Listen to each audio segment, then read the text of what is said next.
Hello नमस्कार दोस्तों। आप सभी का एक बार फिर से स्वागत है हमारे YouTube channel GK DP Pareek पर। दोस्तों अपने राजस्थान का एकीकरण पढ़ रहे थे। पिछले दो वीडियो में अपने पूरे राजस्थान का एकीकरण का अध्ययन कर लिया। अब अपने इस वीडियो में आज तक राजस्थान के एकीकरण से आए हुए सभी परीक्षाओं में प्रश्नों के बारे में अध्ययन करेंगे। दोस्तों राजस्थान के एकीकरण का ऐसा कोई भी क्वेश्चन नहीं है जो किसी एग्जाम में नहीं आया हो, यानी प्रत्येक प्रश्न किसी ना किसी एग्जाम में आया हुआ है। मैंने इसमें 39 प्रश्नों का संकलन किया है जो ज्यादातर यानी बार बार आए, कम से कम 2-3 बार रिपीट हो चुके हैं। 39 प्रश्नों के बारे में अपने गहराई से अध्ययन भी करेंगे, उनकी व्याख्या भी करेंगे। बाकी सभी प्रश्न आए हुए हैं। बात करते हैं अपने प्रश्नों की। दोस्तों पहला प्रश्न है, सुनेल टप्पा जो मंदसौर जिले का भाग था का राजस्थान में विलय कब हुआ? सुनेल टप्पा जो मंदसौर जिले का भाग था राजस्थान में विलय कब हुआ था? दोस्तों अगर आपको ध्यान है तो राजस्थान का अंतिम चरण यानी 1 नवंबर 1956 को मध्य प्रदेश का मंदसौर जिले का सुनेल टप्पा क्षेत्र में लाया गया था और झालावाड़ जिले का सिरोंज भाग जो है मध्य प्रदेश को दिया गया था। अंतिम चरण के अंदर इसका मिलान विलय किया गया था, यानी 1 नवंबर 1956 इसका राइट आंसर हो जाएगा ए। नेक्स्ट है दोस्तों, राजस्थान के राज प्रमुख के पद को राज्यपाल नाम कब दिया गया? तो ये भी अंतिम चरण में ही दिया गया था, यानी 1 नवंबर 1956 द राइट आंसर हो जाएगा। आपको याद हो दोस्तों तो अंतिम चरण में राज प्रमुख की जगह राज्यपाल का पद सृजित किया गया था और प्रथम राज्यपाल बने थे अपने गुरुमुख निहाल सिंह जो पंजाब के निवासी थे। और एक और चीज थी, 5वें चरण के अंदर प्रधानमंत्री की जगह मुख्यमंत्री का पद सृजित हुआ था और प्रथम जो मुख्यमंत्री बने थे वो थे हीरालाल शास्त्री। यानी दो ही चीजें तो हैं, एक तो 5वें चरण में प्रधानमंत्री की जगह मुख्यमंत्री का पद सृजित हुआ था और एक 7वें चरण अंतिम चरण में राज प्रमुख की जगह राज्यपाल का पद सृजित हुआ था। नेक्स्ट क्वेश्चन है दोस्तों, किस प्रदेश के विशाल राजस्थान में सम्मिलित होने से संयुक्त विशाल राजस्थान नामकरण हुआ? दोस्तों किसी भी बुक में विशाल नाम नहीं मिलेगा। RAS 2000 में पूछा गया ये मुख्य परीक्षा में कि विशाल राजस्थान, विशाल का मतलब होता है बड़ा, इसका मतलब संयुक्त वृहत की बात कर रहा है। वृहत का मतलब भी बड़ा होता है। तो वृहत राजस्थान में किस रियासत को मिलाया गया था जिससे संयुक्त विशाल राजस्थान नामकरण हुआ था? दोस्तों आपको ध्यान होगा 5वें चरण के अंदर यानी वृहत राजस्थान में मत्स्य संघ को मिलाया गया था डॉक्टर शंकर देवराय समिति की सिफारिश के आधार पर। अर्थात 15 मई 1949 को मत्स्य संघ को वृहत राजस्थान में मिलाया, तब उसका नामकरण हो गया था संयुक्त वृहत राजस्थान, जिसे अपने कह सकते हैं संयुक्त विशाल राजस्थान। अर्थात इसका राइट आंसर हो जाएगा बे, यानी मत्स्य प्रदेश या मत्स्य संघ को डॉक्टर शंकर देवराय समिति की सिफारिश के आधार पर मिलाया गया था। अगले प्रश्न की बात करें दोस्तों, पटवार 2011 में पूछा गया, कोटा के महाराव भीम सिंह कौन सा संघ बनाना चाहते थे? दोस्तों अपने जानते हैं कि कोटा, बूंदी, बारां, झालावाड़ ये हाड़ौती प्रदेश में आता है, अतः कोटा के महाराव भीम सिंह भी हाड़ौती संघ बनाना चाहते थे। 5वां, किस शहर को संयुक्त राजस्थान की राजधानी बनाया गया? संयुक्त राजस्थान यानी बात हो रही है तीसरे चरण की, यानी तीसरे चरण 18 अप्रैल 1948 को पूर्वी राजस्थान में उदयपुर को मिलाकर संयुक्त राजस्थान नाम बना था। तो निश्चित रूप से इसमें उदयपुर को मिलाया गया था, तो राइट आंसर हो जाएगा उदयपुर ए। और इस संघ का राज प्रमुख जो है वो उदयपुर के ही भूपाल सिंह को बनाया गया था, ध्यान रखना है दोस्तों। नेक्स्ट, कितनी रियासतों व ठिकानों के एकीकरण से राजस्थान राज्य का निर्माण हुआ? दोस्तों सीधी सिंपल सी बात है ये तो कि 19 रियासतों, 3 ठिकानों और 1 सी श्रेणी के चीफ केंद्र शासित प्रदेश के मिलाने से राजस्थान का एकीकरण 7 चरणों में 8 वर्ष 7 माह और 14 दिन में पूर्ण हुआ था। नेक्स्ट क्वेश्चन की बात करते हैं, राजस्थान के एकीकरण के तहत सबसे अंतिम समय में सम्मिलित होने वाला क्षेत्र था? दोस्तों ये प्रश्न RAS की मुख्य परीक्षा में भी पूछा जा चुका है पटवार के अतिरिक्त। थोड़ा सा ध्यान देने की बात है, यहाँ पूछा है अंतिम सम्मिलित होने वाला क्षेत्र। यहाँ रियासत पूछता तो अपना उत्तर सिरोही होता, क्षेत्र पूछ रहा है तो अजमेर मेरवाड़ा होगा, क्योंकि 7वें चरण अंतिम चरण 1 नवंबर 1956 को अपने सिरोही के अतिरिक्त एक अजमेर मेरवाड़ा सी श्रेणी का जो केंद्र शासित प्रदेश था उसको भी मिलाया था। तो यहाँ उत्तर सही हो जाएगा, राइट आंसर बे। नेक्स्ट, राजस्थान के वे कौन से 4 राज्य हैं जिन्होंने मिलकर मत्स्य संघ का निर्माण किया? दोस्तों प्रथम चरण की बात कर रहा है।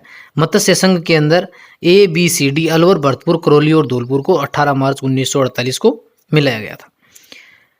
राजस्थान की सभी रियासतों को मिलाकर राजस्थान यूनियन का गठन करने हेतु 25-26 जून 1946 ईस्वी को राजपूताना, गुजरात और मालवा के नरेशों का सम्मेलन किसने बुलाया था?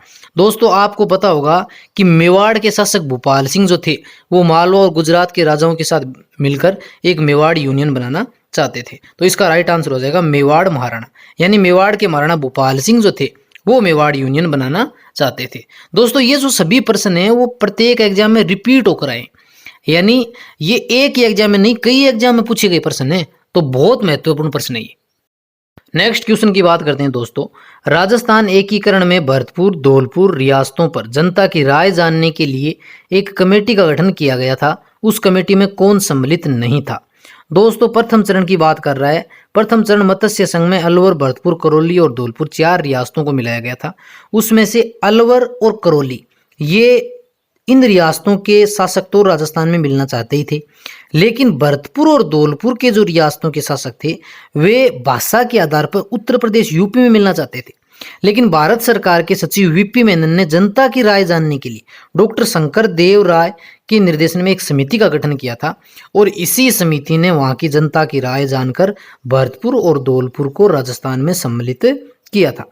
तो इसका राइट आंसर जो है वो डॉक्टर शंकर देव राय समिति होगी और उसके अंदर 2 सदस्य भी थे, आर के सिद्धावा और एक प्रभुदयाल। अर्थात इसमें सम्मिलित कौन नहीं था? M S Jain. इसका राइट आंसर हो जाएगा द, ये सम्मिलित नहीं था। जबकि डॉक्टर शंकर देव राय समिति में प्रभुदयाल और आर के सिद्धावा ये दोनों सम्मिलित थे। इस प्रकार ये 3 सदस्य थे उसके अंदर। नेक्स्ट क्वेश्चन है दोस्तों, राजस्थान संघ का निर्माण 25 मार्च 1948 को हुआ। इसमें राज प्रमुख किसे बताया गया? दोस्तों, 25 मार्च 1948 अर्थात द्वितीय चरण की बात कर रहा है, जिसका नाम पूर्वी राजस्थान रखा गया था। दोस्तों, हमें बताया कि उसके अंदर हमने 9 रियासतों को शामिल किया था। उसके अंदर डूंगर बाबू की झाड़ू को परसोट 9 रियासतों को बनाया था। आपको पता हो, याद हो तो उसके अंदर हमने राजधानी कोटा को बनाया था। तो अतः यहाँ के महाराव राज प्रमुख भी कौन बनेंगे? जहाँ की राजधानी वहीं के बनेंगे, सिर्फ पहले चरण को छोड़कर। तो यहाँ के राज प्रमुख कोटा के बने, अर्थात महाराव बने कोटा। आपको याद हो तो भीम सिंह सेकंड को राज प्रमुख बनाया गया था द्वितीय चरण का। दोस्तों, सबसे ज्यादा रियासतों का विलय जो है वो द्वितीय चरण के अंदर हुआ।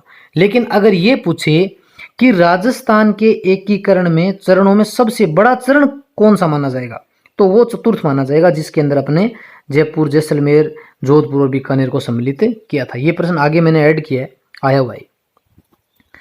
नेक्स्ट है, अजमेर का राजस्थान में विलय हुआ था। दोस्तों, ये प्रश्न रिपीट फिर हो गया। अजमेर मेरवाड़ा का राजस्थान के अंतिम चरण अर्थात 1 नवंबर 1956 को विलय किया गया था।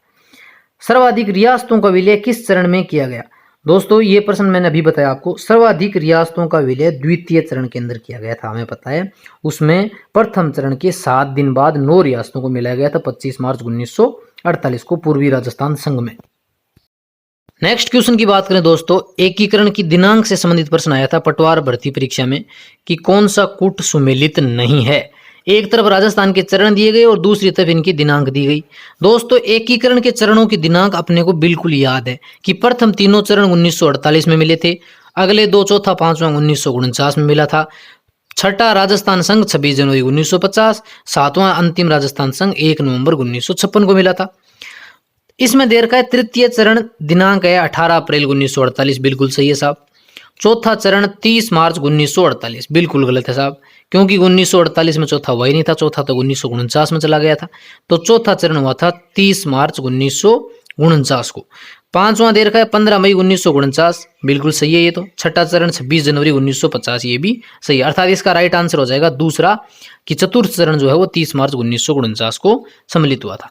छठा चरण जो है वो 26 जनवरी 1950, इस दिन अपने भारत का संविधान लागू हुआ था और इसी दिन राजस्थान को राजस्थान शब्द की मान्यता प्रदान की गई थी। नेक्स्ट प्रश्न है, एकीकरण की प्रक्रिया के समय मत्स्य संघ की वार्षिक आय कितनी थी? आरएस के अंदर पूछा गया था ये प्रश्न। थोड़ा सा अलग प्रश्न है दोस्तों, ये ध्यान रखना है कि प्रथम चरण मत्स्य संघ की जो वार्षिक आय थी वो 184 लाख रुपए थी, जबकि द्वितीय चरण पूर्वी राजस्थान संघ की वार्षिक आय 200 करोड़ रुपए थी और तृतीय चरण की वार्षिक आय 3016 करोड़ रुपए थी। थोड़े से आंकड़े हैं, थोड़ा सा ध्यान रखना है इनको। नेक्स्ट क्वेश्चन की बात करते हैं दोस्तों, राजस्थान के एकीकरण के समय गंगानगर किस रियासत का भाग था? दोस्तों गंगानगर जो है वो अपने राजस्थान के नक्शे में ऊपर ही ऊपर है, तो या तो ये बीकानेर में सम्मिलित होगा या जैसलमेर में सम्मिलित होगा। तो थोड़ा सा याद रखें कि ये उस समय बीकानेर रियासत का भाग था, अर्थात इसका राइट आंसर हो जाएगा से बीकानेर। नेक्स्ट है सिरोही का राजस्थान संघ में विलय कितने चरणों में पूर्ण हुआ। अपने को बिल्कुल याद है दोस्तों, सिरोही का राजस्थान में विलय 2 चरणों में पूर्ण हुआ था, 6ठे और 7वें चरण के अंदर। 6ठे चरण के अंदर संयुक्त वृहत राजस्थान में सिरोही को मिलाया गया था अबू देलवाड़ा को छोड़कर, और 7वें चरण में सिरोही के अबू देलवाड़ा भाग को मिलाया गया। इस प्रकार सिरोही एकमात्र ऐसी रियासत थी जिसका विलय 2 बार किया गया था। तो राइट आंसर हो जाएगा ए 2 बार। 18वां है मत्स्य संघ के प्रधानमंत्री बनाए गए। प्रथम चरण के प्रधानमंत्री की बात कर रहा है SGMH सोग्यो मणि हीरा। सर्वप्रथम सबसे पहले एकीकरण के प्रथम चरण में प्रधानमंत्री पद की शोभाराम कुमावत ने बढ़ाई थी, बिल्कुल याद है अपने को। तो राइट आंसर हो जाएगा बे। नेक्स्ट है 26 जनवरी 1950 को संयुक्त विशाल राजस्थान या संयुक्त वृहत राजस्थान का नाम राजस्थान संघ रखा गया। इसमें किस रियासत का विलय हुआ। राजस्थान संघ अब बात कर रहा है 26 जनवरी 1950 को। दोस्तों एक प्रश्न में द्वितीय चरण को भी राजस्थान संघ ही कहा है, और यहाँ तारीख देखनी पड़ेगी अपने को। तो यहाँ दिनांक है 26 जनवरी 1950, अर्थात ये बात कर रहा है 6ठे चरण की। तो 6ठे चरण के अंतर्गत विशाल राजस्थान, संयुक्त विशाल राजस्थान में किसको मिलाया गया था। तो अपने को याद है कि 6ठे और 7वें चरण में अभी बढ़ा सिरोही का विलय 2 बार हुआ था। तो 6ठे चरण में सिरोही को मिलाया गया था, तब इसका नाम राजस्थान संघ यूनाइटेड स्टेट हो गया था, और इसी दिन अपने को राजस्थान शब्द को राजस्थान की मान्यता मिली थी, याद है। तो इसका राइट आंसर हो जाएगा सिरोही से। नेक्स्ट क्वेश्चन की बात करते हैं दोस्तों। आजादी के समय राजस्थान राज्य भारतीय संविधान के अनुसार किस श्रेणी का था। तो अपने 3 श्रेणियां होती थी, ए श्रेणी, बी श्रेणी और सी श्रेणी, अर्थात प्रथम, द्वितीय और तृतीय, जिसमें राजस्थान जो है वो बी श्रेणी अर्थात द्वितीय श्रेणी का था, और एक जो सी श्रेणी का था वो अजमेर मेरवाड़ा चीफ केंद्र शासित प्रदेश था। तो इसका राइट आंसर हो जाएगा द्वितीय श्रेणी या बी श्रेणी बे। नेक्स्ट है विलय पत्र पर हस्ताक्षर करते समय किसने कहा था कि मैं अपने डेथ वारंट पर हस्ताक्षर कर रहा हूं। दोस्तों ये प्रश्न कई बार पूछा जा चुका है। अपने को याद है कि बांसवाड़ा के महारावल चंद्रवीर सिंह ने कहा था हस्ताक्षर करते समय कि मैं अपने डेथ वारंट यानी मृत्यु प्रमाण पत्र पर हस्ताक्षर कर रहा हूं। इसका राइट आंसर हो जाएगा चंद्रवीर सिंह, ये बांसवाड़ा के थे। नेक्स्ट है राजस्थान का एकीकरण कितने चरणों में पूर्ण हुआ। सीधा सिंपल सा प्रश्न है, लेकिन ये भी बार बार रिपीट होता है। 7 चरणों के अंदर अपने राजस्थान का एकीकरण जो है वो पूर्ण हुआ था। राइट आंसर हो जाएगा से।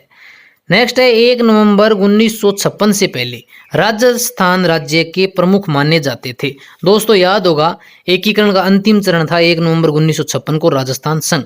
उसमें राज प्रमुख की जगह राज्यपाल का पद सृजित किया गया था। उस समय तक अपने राजस्थान के जो प्रमुख होते थे वो राज प्रमुख होते थे, और उसके बाद एकीकरण के बाद में हो गए राज्यपाल, तो वो प्रमुख हो गए राज प्रमुख, यानी राइट आंसर हो जाएगा ए ऑप्शन।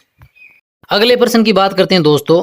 देशी रियासत जो 25 मार्च 1948 को गठित संयुक्त राजस्थान का हिस्सा नहीं थी। दोस्तों ये द्वितीय चरण की बात कर रहा है। 25 मार्च 1948 को दूसरे चरण में पूर्वी राजस्थान संघ बनाया गया था, और उसमें पूर्वी राजस्थान की 9 बड़ी रियासतें शामिल की गई थी, जिसकी ट्रिक हमने पढ़ी थी डूंगर बाबू की जाड़ू को परसोटो।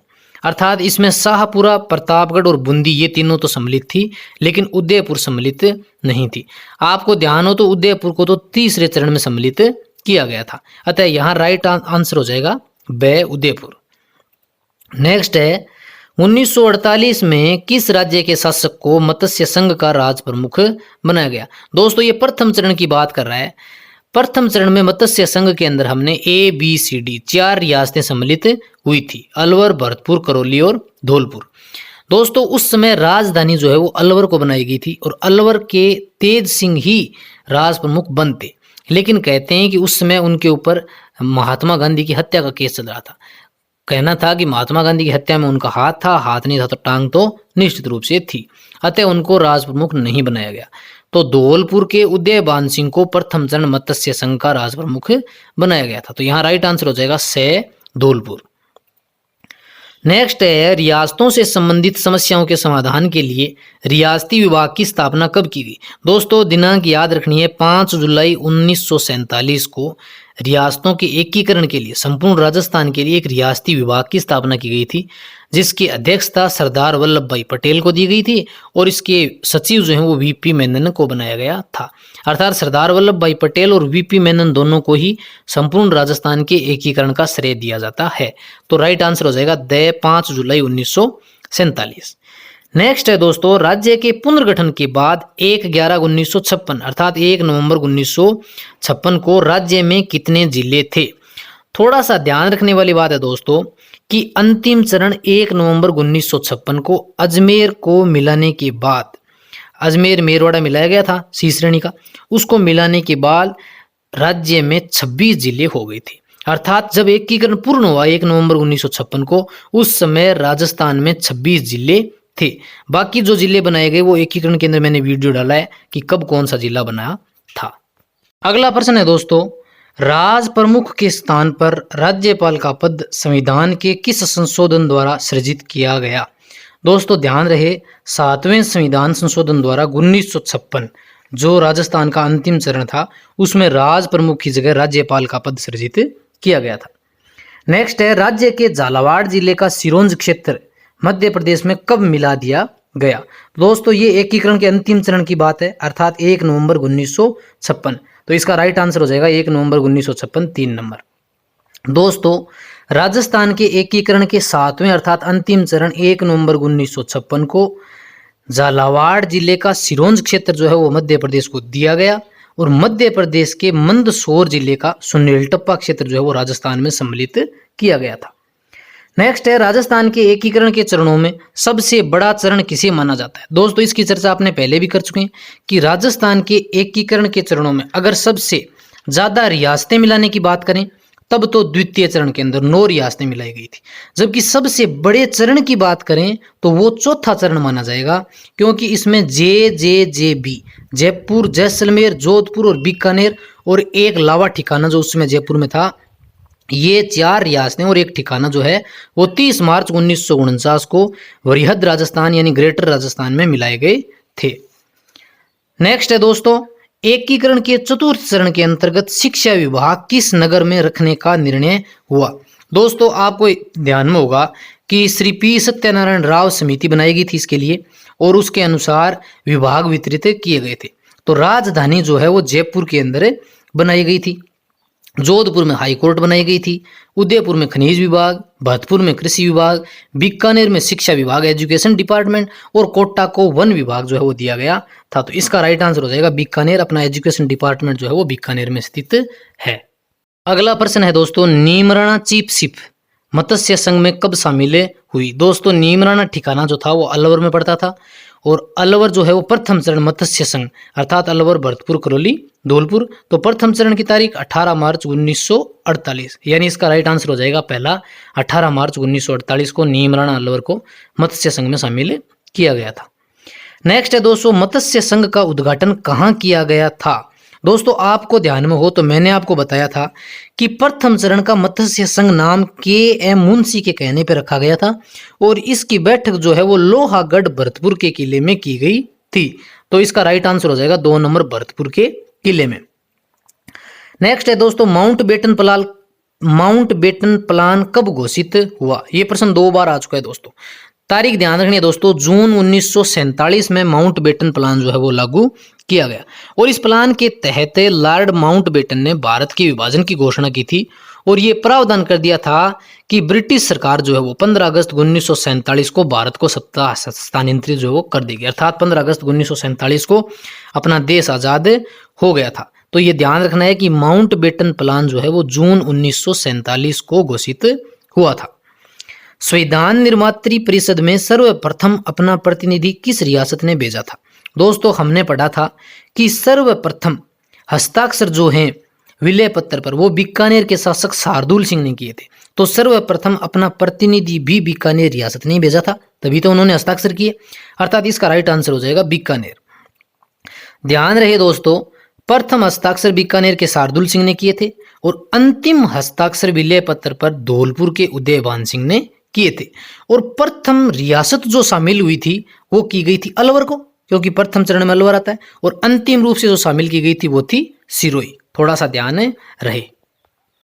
अगला प्रश्न है दोस्तों, राजस्थान के एकीकरण का श्रेय प्रमुख रूप से किसे दिया जाता है? दोस्तों अगर एक आता है ऑप्शन में तो सरदार वल्लभ भाई पटेल इसका राइट आंसर होगा, और अगर दोनों मिक्स में आएंगे तो सरदार वल्लभ भाई पटेल और वीपी मेनन दोनों को माना जाएगा। रियासती विभाग की स्थापना की गई थी सरदार वल्लभ भाई पटेल की अध्यक्षता में और उसके सचिव बनाए गए थे वीपी मेनन। तो इन दोनों को ही राजस्थान के एकीकरण का श्रेय दिया जाता है। नेक्स्ट है, राजस्थान संघ का 25 मार्च 1948 को उद्घाटन कहाँ किया गया? दोस्तों राजस्थान संघ की बात कर रहा है, लेकिन दिनांक कौन सी है? 25 मार्च 1948। इसका तात्पर्य वह द्वितीय चरण की बात कर रहा है। तो अगर किसी उद्घाटन की बात कर रहा है तो अपने जिस रियासती विभाग को राजधानी बनाया गया जिस चरण में, वही उत्तर हो जाएगा। अब द्वितीय चरण के अंदर हमने राजधानी बनाई थी कोटा को, 9 बड़ी रियासतें मिलाई गई थी, तो द्वितीय चरण में राजधानी कोटा को बनाई गई, तो इसका उद्घाटन भी हो जाएगा कोटा में। तो इसका राइट आंसर हो जाएगा कोटा, और कोटा के भीम सिंह सेकंड को राज प्रमुख बनाया गया था। 9 रियासतें शामिल हुई थी। नेक्स्ट है दोस्तों, राजस्थान निर्माण के प्रथम चरण का नाम मत्स्य संघ रखने का सुझाव किसने दिया? यानी मत्स्य संघ नाम रखने का सुझाव किसने दिया था? देखो पहला है पी सत्यनारायण राव समिति। दोस्तों सत्यनारायण राव समिति ने एक काम किया था, वो ये कि उसने राजस्थान के एकीकरण के बाद विभाग जो हैं वो आवंटित किए थे अलग अलग। शंकर देवराय समिति ने 2 काम किए थे। एक तो ये कि धौलपुर और भरतपुर की जनता का विचार जाना था, उसको भारत में राजस्थान में सम्मिलित किया था। और एक किया था शंकर देवराय समिति ने मत्स्य संघ को राजस्थान में सम्मिलित करने का सुझाव जो है वो शंकर देवराय समिति ने दिया था। एनवी गॉडगिल ने प्रथम 2 चरणों का उद्घाटन किया था, प्रथम और द्वितीय का। के एम मुंशी ने प्रथम चरण का नाम मत्स्य संघ रखने का सुझाव दिया। तो ये इसका उत्तर हो जाएगा के एम मुंशी, यानी चौथा राइट आंसर हो जाएगा। नेक्स्ट है, संयुक्त राजस्थान में मेवाड़ विलय के बाद नई राजधानी क्या रखी गई? दोस्तों मेवाड़ जो उदयपुर है वो संयुक्त राजस्थान में नहीं, पूर्वी राजस्थान में विलय किया गया था। थोड़ी सी प्रश्न में यहाँ गड़बड़ है, संयुक्त राजस्थान की जगह हो जाएगा पूर्वी राजस्थान। अर्थात पूर्वी राजस्थान में मेवाड़ विलय के बाद नई राजधानी क्या रखी गई? यानी तीसरे चरण पूर्वी राजस्थान में उदयपुर रियासत मेवाड़ रियासत को मिलाया गया, तब उसका नाम हो गया था संयुक्त Rajasthan, United state of Rajasthan. और उदयपुर को मिलाया गया, अतः राजधानी भी उदयपुर को ही रखा गया। तो तीसरा राइट आंसर हो जाएगा उदयपुर, और उदयपुर के ही भूपाल सिंह को राज प्रमुख बनाया गया था। उद्घाटन इसका पंडित जवाहरलाल नेहरू ने किया था। लास्ट 40वां प्रश्न है दोस्तों, 30 मार्च 1949 को वृहत राजस्थान गठन के समय अजमेर किस श्रेणी का राज्य था? दोस्तों इसकी चर्चा आपने पहले ही कर ली कि अपने राजस्थान में, भारत में उस समय 3 श्रेणियां अंग्रेजों ने बना रखी थी, ए श्रेणी, बी श्रेणी और सी श्रेणी।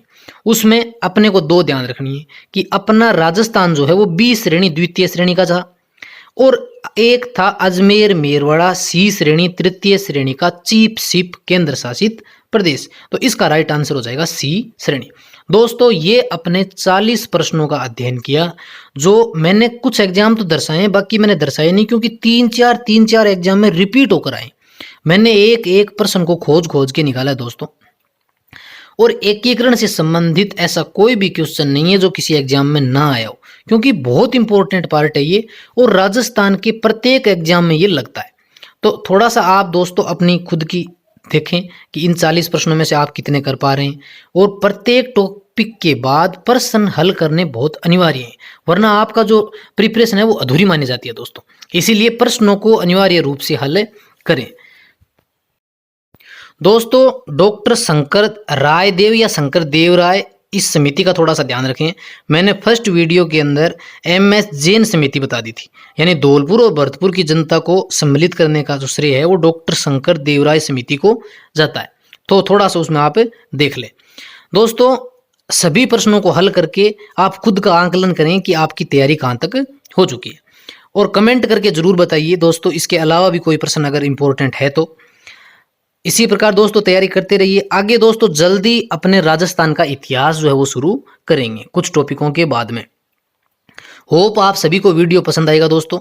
अगर पसंद आए तो लाइक कीजिए, कमेंट कीजिए, शेयर कीजिए, और अगर आपने अभी तक चैनल को सब्सक्राइब नहीं किया है तो चैनल को सब्सक्राइब कीजिए, और बेल आइकन को जरूर दबाइए, जिससे आपको हर नए वीडियो की नोटिफिकेशन जो है वो आपको स्क्रीन पर मिल जाएगी। धन्यवाद दोस्तों, आप सभी का दिन मंगलमय हो। जय हिंद, जय भारत।